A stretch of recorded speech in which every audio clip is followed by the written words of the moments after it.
Bravo à vous pour ce projet. Je suis très heureuse, pour conclure notre matinée, d'accueillir maintenant Monsieur Benoît Bazin, directeur général de Saint-Gobain. Alors que le monde du bâtiment est à la croisée des chemins, quelle est sa vision de l'industriel? Quels sont pour lui les enjeux actuels et à venir? Je vais demander à Monsieur Bazin de s'installer. On se met tous les deux là, si ça vous va. Comme ça, on va entamer notre conversation. Je vous en prie, asseyez-vous. On va se mettre à un siège d'écart, comme ça, on sera... Oui, ça marche très bien. Bonjour, enchanté d'être là, merci. Merci à vous surtout, merci d'être avec nous pour cette journée, ce rendez-vous important pour les professionnels, donc sur cet enjeu futur. Alors, on ne présente plus Saint-Gobain, je pense que, enfin, vous allez quand même le présenter un petit peu, mais qui est aujourd'hui un groupe international. Et justement, avant de nous intéresser au cas français proprement dit, on se rend compte que les ambitions climatiques, elles gagnent du terrain aujourd'hui partout dans le monde. Le dernier rapport du GIEC, on l'a vu, il ne prend pas de gants pour alerter sur l'urgence climatique. Et j'aurais souhaité savoir quel regard vous portez, vous, en tant qu'industriel, sur ces sujets, votre vision sur les ambitions mondiales actuelles en termes de neutralité carbone. Alors, notre vision est à la fois très claire et très forte. Saint-Gobain existe depuis 356 ans, dans 70 pays aujourd'hui. L'urgence climatique, elle est réelle. Il y a 10-15 ans, certains la challengeaient. Aujourd'hui, elle est réelle, elle est forte. On l'a vu en Chine, en Allemagne, aux États-Unis cet été, les feux de forêt, les inondations, etc. On part du constat que 120 pays, c'est 70% de l'économie mondiale en termes de poids du PIB, 120 pays se sont engagés à la neutralité carbone en 2050. Un peu plus de 80% si on ajoute la Chine en 2060. Aucun de ces pays n'atteindra la neutralité carbone si les bâtiments, qui représentent 30-40% des émissions de CO2, le reste c'est le transport et l'industrie, si les bâtiments publics, privés ne sont pas neutres en carbone. Alors c'est précisément la vision stratégique de Saint-Gobain, c'est de maximiser notre impact à partir de nos solutions, on y reviendra tout à l'heure, pour apporter une réponse. Et les réponses, bien souvent, techniquement, elles existent aujourd'hui, une réponse à la neutralité carbone des bâtiments d'ici 2050. La chance de Saint-Gobain, c'est que nous sommes dans 70 pays, parce qu'il faut faire tout de front dans tous les pays. Ce n'est pas la France en 2050 et l'Inde en 2080. C'est la capacité à déployer rapidement au plan international ces objectifs de neutralité carbone. Donc c'est notre vision stratégique d'être le leader mondial de la construction durable partout dans le monde. Et vous êtes assez optimiste quand même. Vous voyez que les choses avancent ? Les choses avancent vite. Nous-mêmes, nous nous sommes engagés sur la neutralité carbone de notre empreinte industrielle d'ici 2050. Alors 2050, vous pouvez dire, pour chacun d'entre nous, c'est la fin d'une génération, je ne la vivrai pas professionnellement. Pour un groupe comme Saint-Gobain, si je prends un exemple, la durée de vie d'un float, ce qu'on appelle un float, c'est la fabrication de vitrage plat, ça dure plus de 20 ans. Donc ça veut dire qu'en 2030, on doit avoir les technologies prêtes pour qu'elles soient neutres en carbone en 2050, ce qui veut dire qu'on doit avoir les pilotes industriels en 2025. 2025, c'est dans 3-4 ans, donc nos équipes de R&D y travaillent. Donc voilà un petit peu notre chemin. Et moi, je suis confiant parce que c'est finalement la trajectoire qu'un industriel aime bien. Il y a un point d'arrivée, la neutralité carbone. Ensuite, il faut en trouver le chemin à la bonne vitesse et avec la baisse des coûts, qui est le défi permanent d'un industriel pour arriver à rendre compétitifs sur le marché les solutions qui sont attendues. Bien sûr. Alors, en France, tournons-nous vers le marché français. Le plan de relance est justement tourné vers notre secteur, notamment vers le marché de la rénovation. Comment ça se passe aujourd'hui, votre activité? Quels sont encore vos points d'inquiétude, votre avis sur ce plan de relance? Alors, je commencerai par un point de fierté, parce que je pense que pour nous tous, acteurs du monde du bâtiment au sens large, nous avons été reconnus essentiels. Ce n'était pas toujours le cas. Oui, c'est vrai que c'est important de le souligner. Nous savons que nous avons apporté, nous apportons une réponse cruciale au cœur de la vie des gens. Le bâtiment, c'est le toit, c'est le refuge ultime.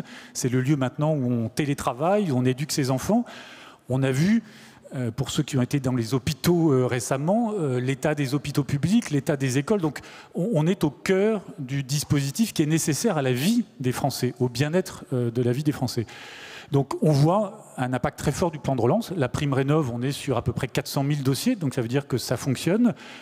On n'a pas encore vu beaucoup la rénovation des bâtiments publics, mais je sais, pour avoir rencontré pas plus tard qu'hier la ministre du Logement, que les bâtiments publics sont en train de passer les appels d'offres et donc on va voir ces commandes plutôt en 2022 et c'est normal que ça prenne un petit peu plus de temps. Donc il y a une mobilisation de l'État.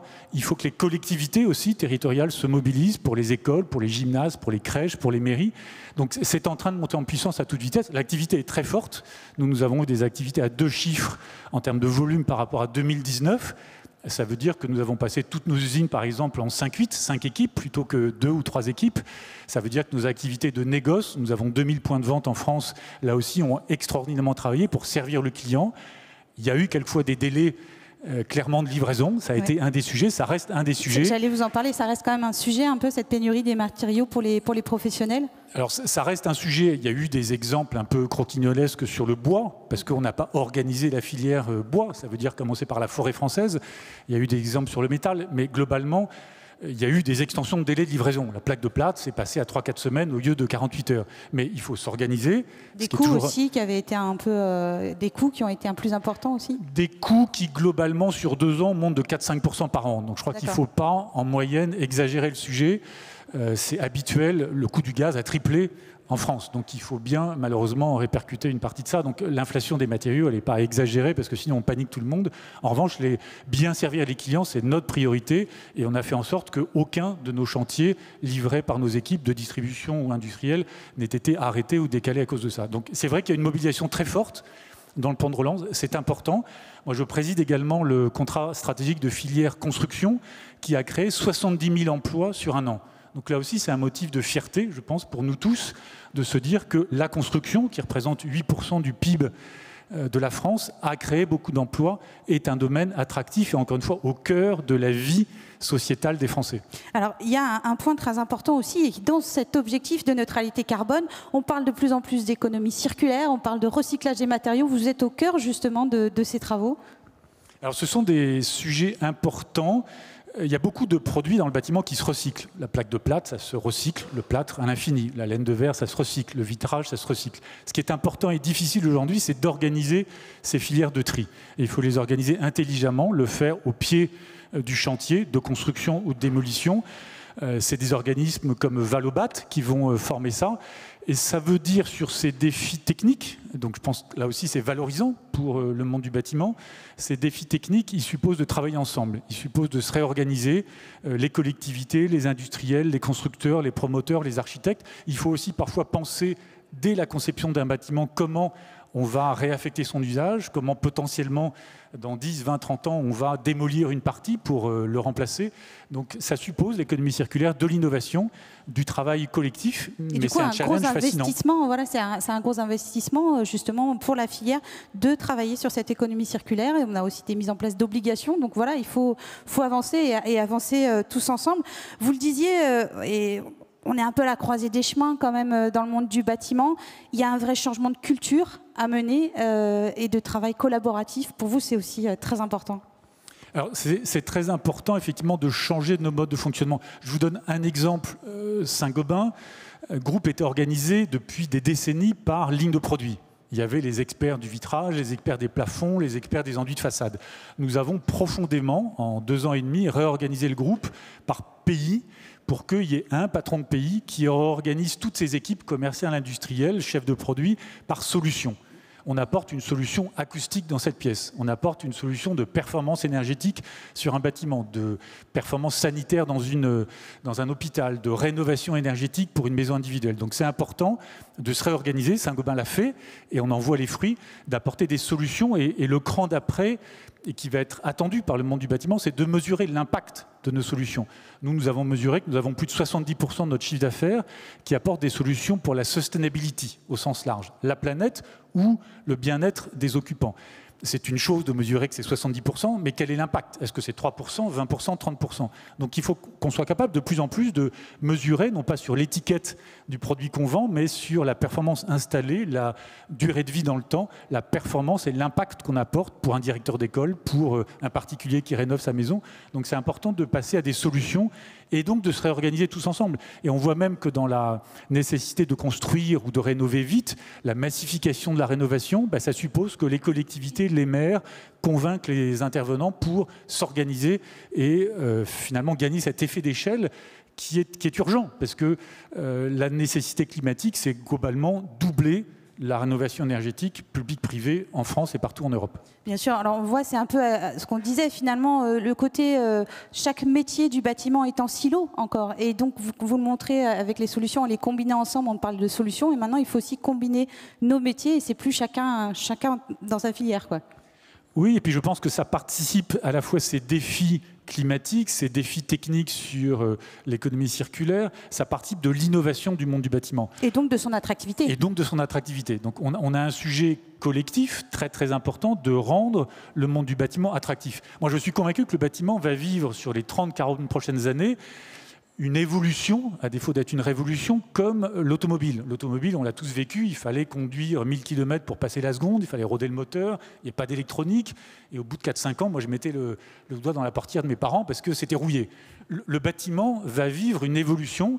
On va mettre de l'Internet des objets pour mesurer l'étanchéité d'une façade.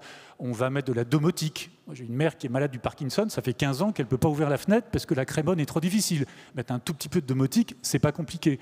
Les seniors, pour les garder, non pas dans les EHPAD, mais dans leur logement, il va falloir faire évoluer leur salle de bain, la lumière qui s'éclaire la nuit. Donc il y a toute une évolution, révolution du monde du bâtiment. Un artisan du bâtiment, il doit être capable de mesurer la performance en CO2 d'un bâtiment. Donc ça veut dire le former, ça veut dire l'attirer, c'est du digital. Donc il faut, et c'est un enjeu, je trouve, d'éducation et de société, attirer les jeunes, les apprentissages dans nos métiers du bâtiment qui sont à la veille d'une évolution technologique extrêmement passionnante. Bien sûr, et puis aussi, on ne l'a pas forcément évoqué, mais avoir une certaine stabilité réglementaire, parce que voilà, ça a évolué beaucoup ces derniers temps, et maintenant, on a lancé le train, maintenant il faut que tout le monde le prenne. Alors, un industriel comme Saint-Gobain ne va pas dire le contraire, parce que nous, on se projette dans le temps, avec une histoire longue. Quand on fait des investissements sur la laine essoufflée, bah oui, on se projette sur 10, 15, 20 ans. On s'est engagé à avoir 100 millions d'investissements par an, d'investissements pour réduire l'empreinte carbone de nos usines et également dans nos programmes de R&D. Pour ça, on a besoin de stabilité. Donc stabilité dans les dispositifs, de visibilité. Et oui, c'est important. Donc, bien sûr. Alors, qu'est-ce qui nous manque encore ? Je pense qu'un des sujets vraiment très importants, c'est être tous ensemble en termes d'organisation. Donc travailler vite et bien. On voit bien qu'on peut gagner en productivité sur un chantier si on a conçu en digital tous ensemble avec le BIM dès le départ et non pas parce qu'on a fait l'appel d'offres du dernier lot de la salle de bain 3 jours avant que la salle de bain soit montée. Donc il faut anticiper, digitaliser le monde du bâtiment et travailler tous ensemble. Ça c'est le point 1. Et le point 2, c'est attirer des compétences. Les compétences sont radicalement différentes. Attirer des compétences, un artisan du bâtiment vit bien. Les entreprises, on a la chance d'avoir des leaders. Moi, je suis au conseil d'administration de Vinci, mais on regarde Vinci, Eiffage, Bouygues, ce sont des leaders mondiaux qui sont des leaders de la construction en France. Donc on a cette fierté, on a des très très grands architectes, les derniers prix Pritzker, tout ça c'est la force de la France dans le monde de la construction. Donc attirons des jeunes, des compétences pour faire évoluer de façon passionnante le monde du bâtiment. Donc on a tous les atouts, on a encore plein de défis à relever, mais voilà, on regarde tous. L'idée, voilà, c'est à chaque fois on dit toujours c'est de se regarder dans la même direction, mais finalement c'est aussi quelquefois se regarder entre nous, voilà, qui est important. Merci beaucoup, monsieur. Je vais me tourner vers la salle puisqu'on a quelques minutes peut-être pour prendre quelques questions, monsieur. Alors je crois qu'on a un micro qui va vous parvenir, donc je rassure tout le monde qui est bien sûr désinfecté.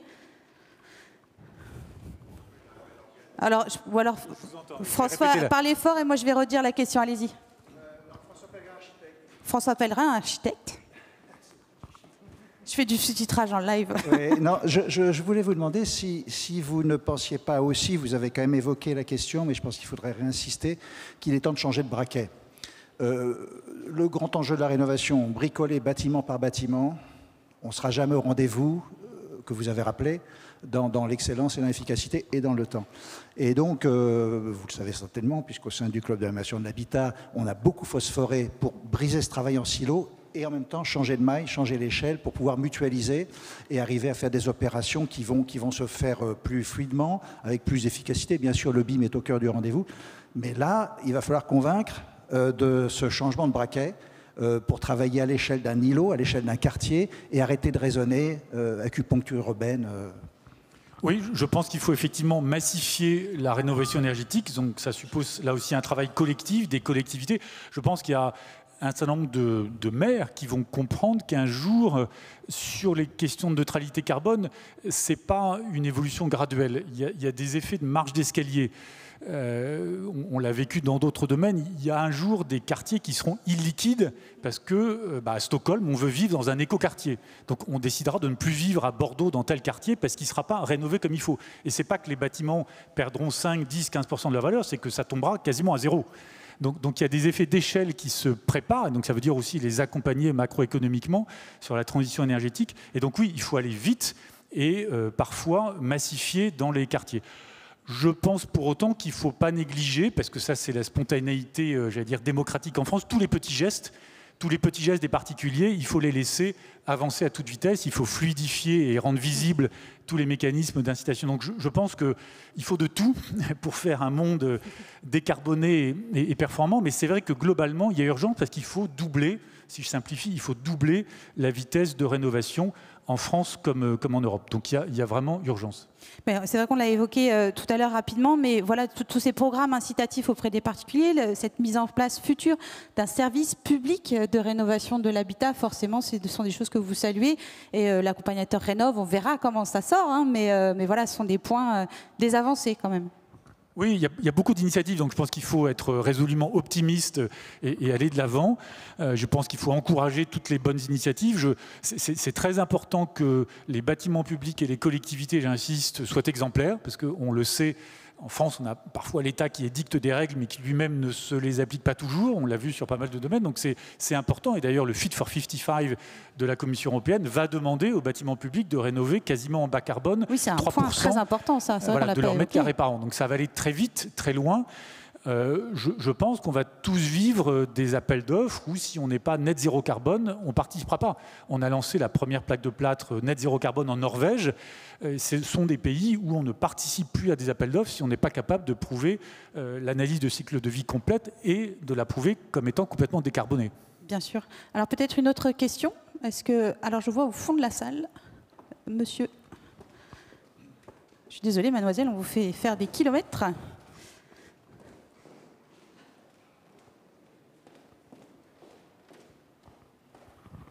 Bonjour, Bertrand Fétiveau, consultant. Est-ce que vous pouvez, vous lever pour qu'on puisse, que Monsieur Bazin puisse vous voir? Non, bon, vous pouvez rester assis, c'est comme vous voulez. Oui, est-ce que ce CO2 n'oblige pas d'une façon ou d'une autre à ce qu'une entreprise comme Saint-Gobain devienne une entreprise à mission? D'une certaine façon, nous avons ça dans nos gènes et dans nos missions depuis longtemps. Donc on a mis dans notre raison d'être, parce qu'on l'a explicité, « Making the world a better home ». Donc je ne sais pas s'il faut l'appeler mission.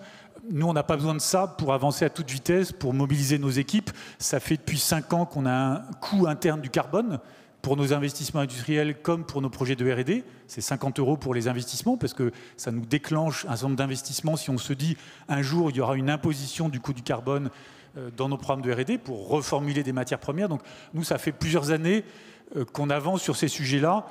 D'une certaine façon, notre mission, elle est claire. On n'a pas besoin juridiquement, on n'a pas estimé qu'on avait besoin à ce stade juridiquement de transformer nos statuts parce que notre raison d'être, notre façon de travailler, nos sujets, nos chantiers, nos marchés, nos équipes sont à fond sur ces sujets-là depuis des années. Je crois même que vous accompagnez les professionnels à travers aussi vos réseaux de distribution, les formations, à les aider aussi à faire cette transformation. On a à peu près 90% des artisans de la CAPEB en compte, hein, puisque les enseignes de Saint-Gobain, c'est Dispano, c'est Point P, c'est CDO.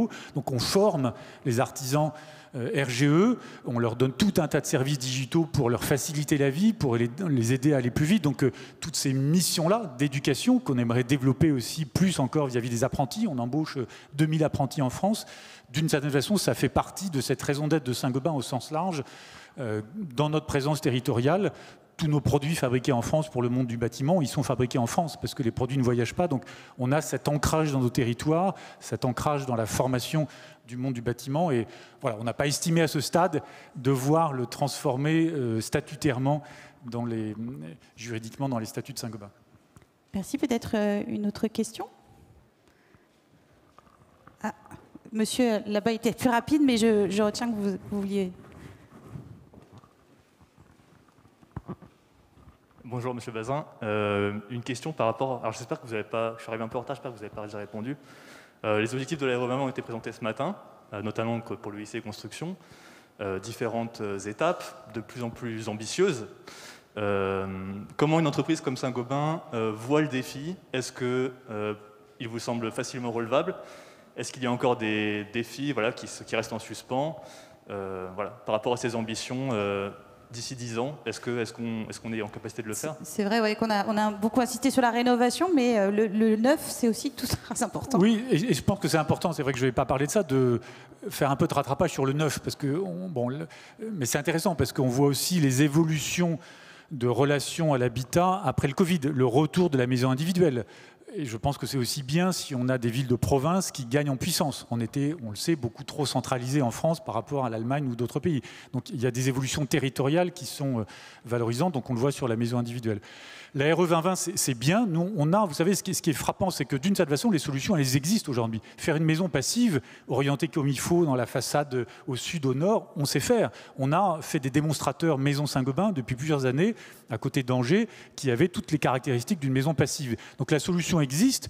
Il y a parfois à en réduire un petit peu le coût, mais la solution existe. Quand on voit d'ailleurs la revalorisation patrimoniale d'une rénovation énergétique forte, vous passez de D à B, vous gagnez sur une maison de 120-130 mètres carrés en province entre 80 et 100 000 euros de valeur patrimoniale. Donc le payback de l'investissement, si on regarde juste la facture énergétique, on est à 10-12 ans. Si on regarde avec la valorisation patrimoniale, on est sur 3-4 ans.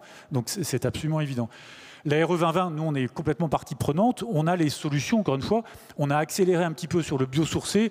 Je voudrais juste peut-être faire une parenthèse sur le bémol à faire sur le biosourcé, parce qu'aujourd'hui, tous les produits de Saint-Gobain, ils se recyclent à 100%.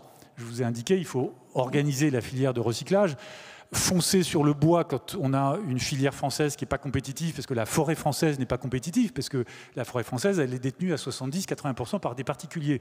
Donc on la coupe par minuscules parcelles. C'est pour ça qu'elle n'est pas compétitive dans la coupe, et donc il n'y a pas de scierie et il n'y a pas toute la filière du bois. Donc je pense qu'avant de lancer du bois à pleine échelle, il faut restructurer la forêt française, remembrer la forêt française. Ce qui n'est pas impossible, mais ce qui est politiquement compliqué. Donc je mettrai un tout petit bémol sur l'accélération dans le biosourcé, même si nous on a une offre. Point P, notre enseigne de distribution, a fait un roadshow dans 200 agences dans toute la France avec les 1500 produits biosourcés qu'on offre à nos artisans. On a doublé nos capacités de production de fibres de bois en termes d'isolation. Mais voilà, sachons raison garder, parce que les solutions existent aujourd'hui avec les matériaux d'aujourd'hui. Il faut bien les mettre en œuvre, regarder la performance et la mesurer à la fin. Les artisans sont formés, allons-y. Surtout que, arrêtez-moi si je me trompe, mais je crois qu'en termes de FDES, etc., Saint-Gobain est très très impliqué et très avancé déjà dans ces gammes de produits là-dessus. Alors ça fait plusieurs années effectivement qu'on mesure le cycle de vie de nos produits, ce qu'on appelle le Environmental Product Declaration. On a 1300 familles de produits, donc chaque famille a une dizaine ou une vingtaine de sous-produits sur lesquels on a mesuré effectivement le cycle de vie complet des produits, et parce que ça nous est demandé depuis des années par les clients anglais, par les clients nordiques. Donc voilà. On accélère aussi sur d'autres modes constructifs. Là aussi, c'est passionnant pour notre filière. La construction modulaire, c'est quelque chose qui a monté en puissance très vite en Allemagne, en Suisse, dans les pays nordiques. En Norvège, on a la moitié des salles de bain de Norvège qui sont préfabriquées. Donc c'est quelque chose auquel on n'est pas encore habitué culturellement en France.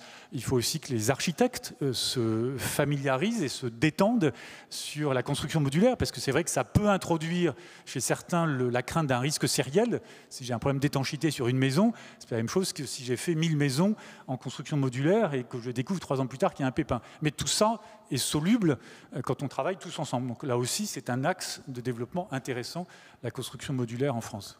Merci beaucoup. Alors, je vais prendre une dernière question. Oui, monsieur. On est dans les temps, je crois que je ne déborde pas trop. Bonjour, Dominique Lefebvre. Donc, vous me connaissez puisqu'on a travaillé avec Maurice Manceau et Jacques Pestre depuis longtemps sur Rénocop. On avait travaillé sur le scan to BIM. Puis ensuite, on a fait un hub de la rénovation urbaine et rurale. Et donc, on a tout à fait raison de dire que le bâtiment tout seul, isolé, ça n'a pas de sens. C'est plutôt la préoccupation des maires. Mais ma question n'est pas là. Ma question, c'est que, vous le savez, au mois de juin, on s'est vu, puisqu'on a gagné le challenge Multiconfort Saint-Gobain avec une équipe française d'élèves architectes et ingénieurs qui ont gagné devant 80 étudiants. Et ma question, elle est relative à ma coloration de prof, qui est de dire mais comment on arrive à faire une relation plus fine finalement entre le monde économique et le monde de l'industrie, dont vous êtes un des majors, et finalement nos étudiants et nos systèmes d'éducation qui ont fortement besoin d'évoluer, puisque finalement, à aujourd'hui, de dire qu'on a des ingénieurs d'un côté, des architectes de l'autre, c'est bien, mais de dire qu'on a des concepteurs, c'est peut-être un peu mieux. Voilà. Et donc ça permettrait peut-être de revisiter le processus de rénovation, sachant qu'il y a quand même 11 millions de maisons individuelles à rénover. Alors, M. Lefebvre fait référence à un prix qu'effectivement on lance chaque année depuis quasiment 20 ans, qui est un prix multiconfort pour les étudiants en architecture, qui est très mobilisateur dans le monde entier. Donc on choisit un sujet, ça peut être une rénovation à Dubaï, là c'était une rénovation de quartier en Seine-Saint-Denis, bon, et on fait faire participer les concours d'architectes de jeunes étudiants en architecture. Je pense qu'il faut qu'on se parle plus. Et donc la responsabilité est de notre côté, du vôtre, de l'éducation nationale. Un des, je trouve, très très gros points positifs qu'on a vu en France ces dernières années, c'est l'apprentissage. Valoriser l'apprentissage, c'est extrêmement puissant. Moi, j'ai commencé chez Saint-Gobain comme stagiaire. J'ai passé 1 an comme stagiaire. Donc, les stagiaires, c'est bien. Vous allez les attirer comme ça. Hein. Commencer stagiaire et finir directeur général, ça va le faire. Je pense que l'apprentissage, tôt dans la vie professionnelle, ça permet de connaître les gens, de connaître un secteur, de connaître une organisation. Pour une organisation qui n'est pas capable de mentorer un apprenti, ça veut dire qu'il y a un problème. Moi, c'est comme ça que je le vois aussi chez Saint-Gobain. Donc c'est un double bénéfice et je pense qu'il faut qu'on se parle plus. Je pense qu'il faut démystifier auprès de l'éducation nationale le fait que Saint-Gobain, ce n'est pas le grand capital, le grand Manitou. Non, on est là pour une mission et une raison d'être qui a du sens. Évidemment, il faut qu'on gagne de l'argent, sinon l'histoire s'arrête. Elle ne durerait pas depuis 350 ans si on n'était pas profitable. Donc on est attentif à ça. Mais il faut qu'on se parle plus. Et là aussi, de la même façon que dans la filière bâtiment, il faut qu'on travaille plus ensemble entre l'éducation, les passerelles, l'apprentissage et l'apprentissage tout au long de la vie. C'est vrai que la formation qu'on fait aux artisans, le digital aujourd'hui, il n'existait pas il y a 20 ans. Donc tout ça, c'est aussi un appel, et merci, pour plus travailler ensemble, plus se parler, parce que tout est fongible et on a besoin de la force collective et de l'énergie de tout le monde en même temps. Merci beaucoup. Écoutez, je pense qu'on va pouvoir s'arrêter là. Déjà, vous remercier d'avoir été avec nous. Et puis, on se retrouve donc tous tout à l'heure. Je pense que vous pouvez applaudir Monsieur Bazin d'avoir été avec nous. Et bien évidemment, comme vous le savez, il y a de nombreux retours d'expérience. Vous pouvez retrouver l'ensemble des conférences. Et je vous dis à tout à l'heure pour une reprise des conférences à 14h45.